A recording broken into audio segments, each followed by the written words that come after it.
School of magic season 2। Title, समय कम है। बेकार की चुभन का एक गुच्छा। एक चाय के घर के अंदर से तेज दहाड़ की आवाज आते ही चाय का कप फर्श पर टुकड़े टुकड़े होकर बिखर गया। जैसे ही दहाड़ उठी, किसी ने चाय घर से अपना सिर बाहर निकाला और उनके आसपास का निरीक्षण किया, यह देखने के लिए कि क्या कोई और चाय घर के पास छिपा हुआ है। हालांकि चाय घर के बाहर की सड़क निकाले जा रहे लोगों से भरी हुई थी। आंतरिक शहर का आकार किसी भी अन्य शहर या क्षेत्र के समान ही था। यदि अन्य सभी क्षेत्रों के लोग इसमें प्रवेश कर रहे होते तो संभवतः सभी सड़कें और इमारतें भर जाती। इस प्रकार किसी ने बस अनगिनत लोगों को हिलते हुए देखा, क्योंकि विशाल भीड़ डर के मारे भीतरी दीवारों की ओर बढ़ रही थी। सीनियर, कृपया शांत रहे। अब इस पर एक ब्लू डिकन है। मुझे यकीन है सब कुछ योजना के मुताबिक अच्छा होगा, टी हाउस के मालिक ने सुखद मुस्कान के साथ कहा। ऐसे छोटे चरित्र से निपटने के लिए एक ब्लू डिकन को भेजना उन बेकार की चुभन को खिलाने का क्या मतलब है? इस बार जब उत्सव समाप्त हो जाएगा तो मैं स्वयं उस मूर्ख काले पादरी को पंगु बना दूंगा। टी हाउस के अंदर से किसी ने कसम खाई। यह सच है कि उन्होंने गलती की है, लेकिन आप जानते हैं कि गांवों के बारे में जानकारी सीमित है। किसी तरह फैंगू की अचानक उपस्थिति हमारी गति के साथ तालमेल बिठाने में सफल रही। चूंकि हमारे सीनियरों ने वास्तव में हमें दोषी नहीं ठहराया, इसलिए हमें गलती को ठीक करने की पूरी कोशिश करनी चाहिए। क्या आप सहमत नहीं हैं? डीकन ऋतिक चाय घर के मालिक को उकसाते हुए कहता है। बेहतर होगा कि आप यह सुनिश्चित करें कि सब कुछ ठीक है। अगर कोई भी स्थिति हो तो मुझे तुरंत बताएं, हर एक विवरण सहित। डीकन अपने पैरों पर खड़े हुए और बाहर निकलने के लिए आगे बढ़े। चिंता मत करो, मैंने पहले कभी सीनियर सालन को निराश नहीं किया है और मैं तुम्हें भी निराश नहीं करूंगा। मेरा भाई कून के पानी की अंतिम आपूर्ति वापस लाने जा रहा है। चाय घर का मालिक अभी भी एक व्यापारी की तरह मुस्कुरा रहा था। जब डीकन ऋतिक दरवाजे से बाहर निकलने वाला था, उसने धीरे से कहा, वहां कुछ और है ग्रेट डीकन। जल्दी कहो, ऋतिक ने कहा। मेरे लोगों के अनुसार अंडरग्राउंड अमृत झील वाला वह बच्चा आदर्श भी यही है, चाय घर के मालिक ने कहा। वो सिर्फ एक बच्चा है, तो यार खत्म होने के बाद हम उसकी देखभाल कर लेंगे। डीकन ऋतिक उदासीनता से अपना हाथ लहराने से पहले एक पल के रुक गई। उसने मैजिक सिटी में हमारे कई लोगों की कीमत चुकाई। मैं स्पष्ट कर रहा हूं, उत्सव के अंत तक प्रतीक्षा करें। बस उस फैंगू से निपटने पर ध्यान केंद्रित करो। जी सर। कुछ मरे हुए लोग फौरन पार्क में लक्ष्यहीन होकर घूम रहे थे। जब आसपास शिकार का कोई निशानी होता तो ये मशीनों की तरह अपने अधूरे शरीर को इधर उधर घसीटते हुए बेहद धीमी गति से आगे बढ़ते थे। जब मरे लोग भोजन की तलाश में अन्य स्थानों की ओर गए तो काली शर्ट में एक युवक अचानक बगीचे के मुख्य पथ पर दिखाई दिया। उसके चेहरे पर गहरे रंग के भाव थे और उसके माथे पर नीली नसें उभरी हुई थी। आमतौर पर मरे हुए लोग जैसे ही किसी जीवित चीज की उपस्थिति का पता लगाते हैं, अपना पेट भरने के लिए तुरंत उस पर झपट पड़ते हैं, जो कभी तृप्त नहीं हो पाता। हालांकि इन छोटे मरे लोगों ने अपने लक्ष्य से बर्फीला ऑरा को महसूस करने के बाद कोई साहसिक कदम उठाने की हिम्मत नहीं की। आदर्श सीधे पार्क की ओर चल दिया। उसका स्वागत एक पानी के फव्वारे से हुआ, जिसमें उन्होंने भी पानी में भिगोती हुई पहचान से परे एक लाश को पाया। पानी के फव्वारे के बाद छोटे छोटे टीले और छोटी लकड़ी का एक गुच्छा था। पेड़ बूल तो मुरझा गया था। झाड़ियों के अलावा जो हर मौसम में हरी रहती थी, वही स्थान था जहां पत्तों के बीच आंखें टिमटिमा रही थी। ध्यान से देखे बिना उन्हें नोटिस करना कठिन था। समीक्षा आदर्श के पीछे चली गई। उसकी धारणा और गंध की भावना मैजिशियनों की तुलना में अधिक संवेदनशील थी। भले ही शापित लाश अपनी उपस्थिति छुपाने में अच्छी थी, लेकिन सच्चाई यह थी कि समीक्षा कुछ 100 मीटर दूर से उनकी तीखी गंध को आसानी से पकड़ सकती थी। बाईं ओर 4, दाईं ओर 3 और उनका आगे एक झुंड, लेकिन उनका ऑरा हमारे करीब उन 7 लोगों जितना मजबूत नहीं है। समीर, रितिका और अन्य लोग वहीं स्मारक है। समीक्षा ने आदर्श के कान में फुसफुसाया। आदर्श ने सिर हिलाया और उदासीनता से मुख्य पथ पर चलता रहा। नकली पहाड़ों के करीब के कुछ ग्रामीणों ने जल्द ही आदर्श को देखा। उनके चेहरे आश्चर्य से भर गए। यह तुम ही क्यों हो? अर्जुन नामक ग्रामीण ने पूछा। यह मैं क्यों नहीं हो सकता? आप लोग निश्चित रूप से अपना समय ले रहे हैं, इस तरह ठंडी बारिश में रह रहे हैं। मैं यहाँ समीर की तलाश में हूँ। आदर्श के गंभीर चेहरे पर मुस्कान आ गई और उन्होंने उदासीनता से ग्रामीणों का अभिवादन किया। वह यहाँ नहीं है, तुम्हें तुरंत चले जाना चाहिए। आपका यहाँ कोई काम नहीं है, अर्जुन ने धीरे से कहा। तुम झूठ बोल रहे हो, क्या वह यही नहीं है? आदर्श आगे बढ़ा और तुरंत सीढ़ियों के आकार में बने स्मारक को देखा। रितिका, समीर, प्रेमा, होंगजुन और 5 अन्य ग्रामीण स्मारक के नीचे बैठे थे। ऐसा लग रहा था जैसे वे आराम कर रहे हो। उन्होंने भी आदर्श को देखा था। उनके चेहरे आश्चर्य से भरे हुए थे। सच में मरे हुओं की सेना जल्द ही यहाँ पहुंच रही है। फिर भी आपका अभी भी यहाँ पार्क में पिकनिक का आनंद लेने का मूड है? आओ, सड़क पर उतरने का समय आ गया है। आदर्श ने आगे बढ़ना जारी रखा। समीक्षा आदर्श का करीब से पीछा कर रही थी। रास्ते के दोनों किनारे ऊंची ऊंची झाड़ियों से ढके हुए थे। उसने तुरंत कहा, 70 नहीं 80, उससे भी ज्यादा, और लगभग है। 8 नहीं 7 नहीं, यो 8 है। क्या यह 7 है या 8? आदर्श ने सावधानी से पूछा। उसके चेहरे पर वही मुस्कान थी। 8 एक अपनी उपस्थिति को अच्छी तरह से छुपा रहा है और वह अन्य 7 से अधिक मजबूत है, समीक्षा ने आत्मविश्वास से कहा। आदर्श आगे बढ़ता रहा। वह दोनों तरफ की झाड़ियों से आने वाली हलचल को महसूस कर सकता था। शापित लाशें। अतीत में आदर्श ने ज्यादातर डार्क बीस्ट्स के खिलाफ लड़ाई लड़ी थी, जो एक आंख वाले जादुई भेड़िए या लाशों से थोड़े मजबूत थे। वे थोड़े अधिक चालाक थे, लेकिन ये शापित जानवर बहुत अधिक डरावने थे। वे योद्धा स्तर के चालाक प्राणी थे। समीक्षा के अवलोकन से डार्क बीस्ट राक्षसों की संख्या लगभग 80 थी, जो स्पष्ट रूप से एक बड़ी संख्या थी। इसके अलावा वहां 7 शापित जानवर थे, जो कोई छोटी संख्या नहीं थी। जिस बात ने आदर्श को सबसे ज्यादा चौंका दिया वह उसकी उपस्थिति थी, जिसे समीक्षा भी पहली बार पता लगाने में असफल रही। समीक्षा शैडो मैजिशियन सहित सभी इंटरमीडिएट मैजिशियनों की उपस्थिति को आसानी से महसूस कर सकती थी। अपनी उपस्थिति को छुपाने की उनकी क्षमता बेसिक रूप से उसके खिलाफ बेकार थी, लेकिन तथ्य यह है कि कुछ ने समीक्षा से अपनी उपस्थिति को छिपाने में कामयाबी हासिल कर ही ली थी। इसका मतलब था कि वह एक एडवांस मैजिशियन होना चाहिए।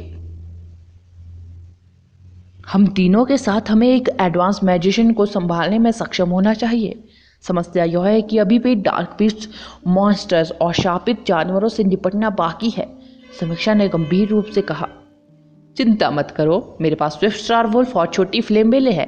ये हम 5 है, आदर्श ने कहा। बस सावधान रहे, हम लड़ाई को बहुत लंबे समय तक नहीं खींच सकते, अन्यथा मरे हुओं की सेना हम सभी को कुचल देगी, समीक्षा ने कहा। जिसका मतलब है कि वे भी चाहेंगे कि यह जल्दी खत्म हो सके, आदर्श ने कहा। मरे हुओं की सेना केवल 3 किलोमीटर दूर थी। न केवल समय खत्म हो रहा था, बल्कि हवा और उस पर आ रही भयानक चीखें बता रही थी कि मौत ठीक उनके पीछे आ रही थी। School of magic season 2 title, बलि, सुअर या मेमना। यह आदमी कौन है? स्मारक के पीछे से एक तेज आवाज ने पूछा। धिक्कार है, वो यहाँ क्यों है? वो आदर्श है, उस बेवकूफ़ का दोस्त। मेरा सुझाव है कि हम पहले उसे नीचे ले जाए। अगर फेंगवू को एहसास हुआ कि हम यहाँ उसके लिए घात लगा रहे हैं तो हमें उसे फिर से ट्रैक करने में परेशानी होगी। एक अन्य आवाज़ ने उत्तर दिया, बस उसे मार डालो। मेरे पास उन छोटे झींगे पर बर्बाद करने का समय नहीं है जो अपना रास्ता भटक चुका है। तेज आवाज़ ने ठंडे स्वर में कहा, उसके बगल वाली लड़की के बारे में क्या? मैं उसे तुम पर छोड़ दूंगा, लेकिन पहले मामले पर ध्यान दे। धन्यवाद।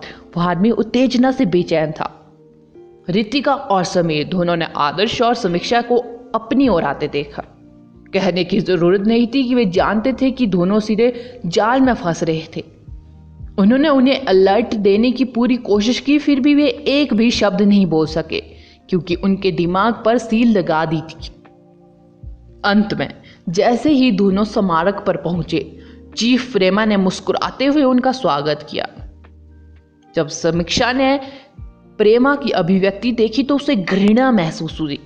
उसे कोई अंदाजा नहीं था कि उस लड़के में इतनी हिम्मत कहां से आई बुढ़े हैं कि वह अब भी उसे देखकर मुस्कुरा रहा है। उसे संदेह था कि वह कहीं शैतान नगरी का अधीनस्थ था। तो यह आप ही है जिसने हमें डरा दिया। फेंगू हमारा शिकार करने की कोशिश कर रहा है, प्रेमा ने कहा। चीफ प्रेमा, आप अच्छे आदमी नहीं हैं, आदर्श मुस्कुराया। अच्छा आदमी नहीं, आपका क्या मतलब है? मुखिया चौंका। आप हमसे हमेशा कुछ ना कुछ छिपाते रहे हैं। अगर यह मेरे भाई के लिए नहीं होता तो मैं आपके गांव को बचाने की भी जहमत नहीं उठाता। फिर भी आप न केवल आभारी नहीं थे बल्कि आपने उन बेवकूफ़ों के साथ मिली भगत भी कर ली। आदर्श की मुस्कान धीरे धीरे ठंडी मुस्कुराहट में बदल रही थी। चीफ प्रेमा का चेहरा खाली था। इससे पहले कि वो थोड़ी झिझक के बाद बोला, मेरे पास कोई अन्य विकल्प नहीं था। इसे करे। घनी झाड़ियों से एक तेज आवाज आई। वातावरण जानलेवा हो गया, मानो बर्फीली हवा चल रही हो। एक तीखी गंध उनके नथुनों में घुस गई, जैसे किसी गुफा से हवा आ रही हो जो सड़े हुए मांस, मल और लाशों से भरी हुई थी। यह पूरी तरह से गंदी थी। डार्क बीस्ट मॉन्स्टर का एक झुंड दोनों ओर से रेंगता हुआ बाहर आया। उनकी संख्या 70 से 80 के बीच थी। उनकी आकृतियां विचित्र थी, केवल त्वचा और हड्डियां थी। उनकी जीभें बेहद लाल और लंबी थी, जबकि उनकी आंखें नर्क के शैतानों की तरह लालच और नफरत से भरी थी। इन डार्क बीस्ट मॉन्स्टर की भयानक शक्ल को देखते हुए उनके खून से संबंधित होने की सबसे अधिक संभावना थी। कितना घृणित है। समीक्षा ने अपने होंठ घुमाए। उसका चेहरा पूरी तरह से घृणा वाले भाव से भर गया था। कई प्रकार के राक्षस जीव पहले से ही बदसूरत और क्रूर थे, फिर भी वे इन डार्क बीस्ट मॉन्स्टर की तुलना में अपेक्षाकृत आकर्षक थे, खासकर ऐसी स्थिति में जब वे इतनी बड़ी संख्या में रेंग रहे थे। अगर वह अभी भी अतीत की छोटी बच्ची होती तो यह देखकर तुरंत बेहोश हो जाती। आदर्श ने समीक्षा को शांति से समझाया, वे इंसान हुआ करते थे, लेकिन अब वे केवल गिरी हुई आत्माओं का एक समूह, लेकिन जो कुत्तों की तरह आदेश मिलने के लिए तैयार थे, जो अपने गधे मालिकों के साथ मिलकर बुरे काम कर रहे थे। समीक्षा ने कहा, हमें बस ऐसे ही कुछ लोगों को उनकी आत्माओं के साथ मिलकर शुद्ध करना चाहिए। बहुत ठीक। ऐसा लगता है आप हमारे शैतान नगरी से काफी परिचित है। अब यदि आप जानते हैं कि हम कैसे काम करते हैं तो आपको विरोध करना बंद करने देना चाहिए, ताकि हम आपको बांध सके, ताकि आप हमारी मछलियों को डरा ना सके। अगर सब कुछ ठीक रहा तो शायद मैं तुम्हारी जान बख्श दूंगा। तेज आवाज एक बार फिर से बोली। स्मारक के पीछे गहरे लाल मिंक कोट में एक महिला बाहर निकली। कोट इतना लंबा था कि वह जमीन तक पहुंच गया था। ठंडे मौसम के बावजूद मिंक कोट काफी खुला हुआ था, जिससे लाल मोजा में ढके हुए लंबे पैर दिखाई दे रहे थे। उसने जो हीलें पहनी हुई थी वे इतनी नुकीली थी कि वे स्मारक की टाइलों में लगभग छेद कर सकती थी। महिला ने अपने चेहरे को घूंघट से ढक रखा था। हालांकि आदर्श को तब कुछ पता चला जब उसने महिला को घूंघट में देखा। घूंघट पहनने वाली हर महिला देवी नहीं होती। मिश्रित रक्त वाली मैगी की तुलना में, जिसके साथ उन्होंने कुछ दिनों तक एक साथ यात्रा की थी, गहरे लाल मिंग कोट में, यह महिला वास्तव में शुतुरमुर्ग के मल के ढेर से बनी थी। अरे ग्रामीण इलाका के चाचा, क्या आप ट्रांसजेस्टर की भूमिका निभाना बंद कर सकते हैं? सौभाग्य से आपके चेहरे पर घूंघट है, वरना मुझे लगता है कि मुझे अब उल्टी हो रही होगी। मुझे लगता है कि आपको शैतान नगरी का अधीनस्थ बनना बंद कर देना चाहिए। आप स्ट्रीमिंग शुरू कर सकते हैं और कुछ बेवकूफ़ों को ऑनलाइन बेवकूफ़ बनाकर जीवोपार्जन कर सकते हैं, आदर्श ने कहा। जैसे ही उसके शब्द बोले ऐसा लगा जैसे हवा जम गई हो। फ्रॉस्ट ने महिला के चेहरे पर फाउंडेशन की मोटी परत को ढकना शुरू कर दिया, जिसे खुरचने पर आदर्श की आसानी से मौत हो सकती थी। मिंग कोट वाली महिला के पास 7 काले पादरी खड़े थे।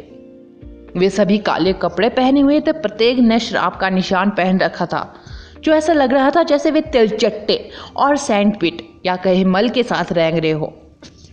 निशान काफी गहरे थे।